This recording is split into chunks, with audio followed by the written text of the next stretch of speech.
Today we're going to make the origami jumping frog.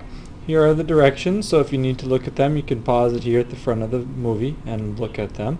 They're kind of small. They're also in the crate over on the side of the room, so you can grab a copy before you come over to the computer. It's going to look something like this. Here's kind of a side version. Here's the front version, and when you take it and push it down and let your finger come off, it'll jump quite nicely. So you're going to need your directions, you're going to need a bone folder, and you're going to need one piece of 60-pound paper. Okay, to get started, you're going to turn your paper, your rectangular paper, into a square by taking the top edge and folding it over to the side. So use your bone folder. Remember, kind of keep your hands slightly off the side there and slide it so that the edges match up nicely. Take your bone folder from in between your fingers and pull it towards the crease. Fingers on one side, thumb on the other side. Tilt your bone folder with your fingers right over the crease and pull out to the side. Likewise, put your fingers right over the crease, tilt, pull out to the point. And remember, all of our origami is all about making sure that the creases are precisely folded and firmly folded as well. Okay, we're going to cut off this piece. If you have a scissors, use your scissors. If you have a bone folder and you're feeling confident with yourself, cut it with your bone folder. Like all my other movies, I like to use my book knife here for a nice easy slice. And now I've got myself a square. A couple things are important in this directions is following the mountains or valley folds. Valleys fold up and mountains fold down like that. So we're going to make, first things first, a valley fold. You're going to take the right side and fold it over and crease it with your bone folder.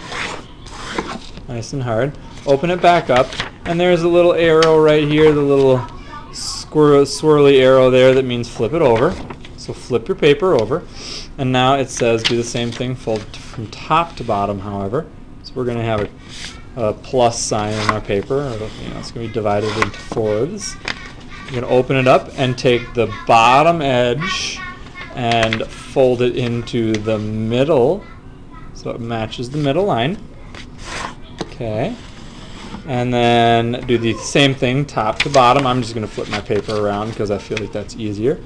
So I'm going to fold again the top one into the middle. Okay, now the directions are pretty specific in what it says, but what it shows is a little confusing. Right here we just did this one folding down. It says here fold the top flap back up, but leave the bottom one folded up. It's really important. If you don't do that, it gets screwed up. So unfold the top flap, leave the bottom one folded. You're going to fold the right half into the center. Crease it with your bone folder. And fold the left half into the center. Leave yourself just a little bit of a gap there because you are going to need to bend the paper there later. Okay, and it's really important that this double folded part here is on the bottom. This is going to be our jumping legs down here, and this part's going to be the head eventually. Take this corner, and just like the beginning, we're going to make, we're going to fold this top edge down to this side, just like we make an origami square. But this is going to turn out to be our head with a little squash fold action in just a minute. So line it up with the edge, crease it nicely. Okay, unfold it. Okay, and do the same thing on the other side. Okay, so we've got the other side here. And now what you're going to have is an X kind of right in the middle. If I hold this open, you can see kind of the X coming right across the center here. Okay, now we have to do a squash fold, but it's kind of hard with it just like this. What I like to tell students is fold this back right along this middle line here and just kind of gently crease it with your fingers. And that's going to help you have a mountain fold in the middle. And then if you push your thumbs down here and pull with your index fingers on the side here towards the center, that part flips down into the middle. So again, you thumbs hold down here the middle, index fingers on the side, and pull these in. Then you take the top and squash it down. Okay. And just recrease that with your bone folder. Make sure it's a nice strong crease. Now you're going to take this edge here, okay, and you're going to fold it up into the center so it lines up with the center. Now when you get smaller folds like this, sometimes you do have to use your bone folder, the tip of your bone folder, to fold instead of the center. But try to make sure that you're pressing down really hard on the edge. You're not holding it like this, but you're really pushing down with that edge. Take the center line here and fold it back so this edge here meets up with this edge here, like this. And this is going to be one of our front feet. Okay. Now I'm going to take this front edge and fold it down. Okay. And those are my 2 feet.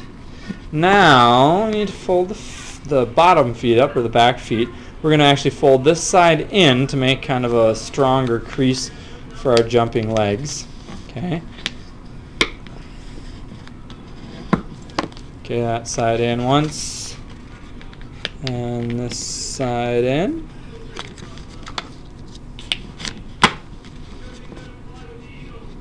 Okay. And now this is the part that sometimes confuses students. We are like right here, and it says fold it all the way up so that this middle line turns into the fold. And if you haven't done the step back here, if you had unfolded it again, it'll look really weird and it'll be super long on the bottom here, and it just won't work right. So double check to make sure that that has been done right. It should end up so that, you know, if I flip it over, the nose of the frog here lines up with the back of the feet. Then you take the back of the feet and simply fold it so it meets the back here, like so. Crease it really well with your bone folder because we want this crease to stay. Okay, and that is our little froggy there. Okay, here's the side view. Here's the top view. And if you push him down like this and let go, he jumps pretty well. So you can now decorate that, color him whatever colors you want, put some eyes, nose on, that sort of thing. You could even glue some extra pieces of paper on there for some decoration. And that is our origami frog.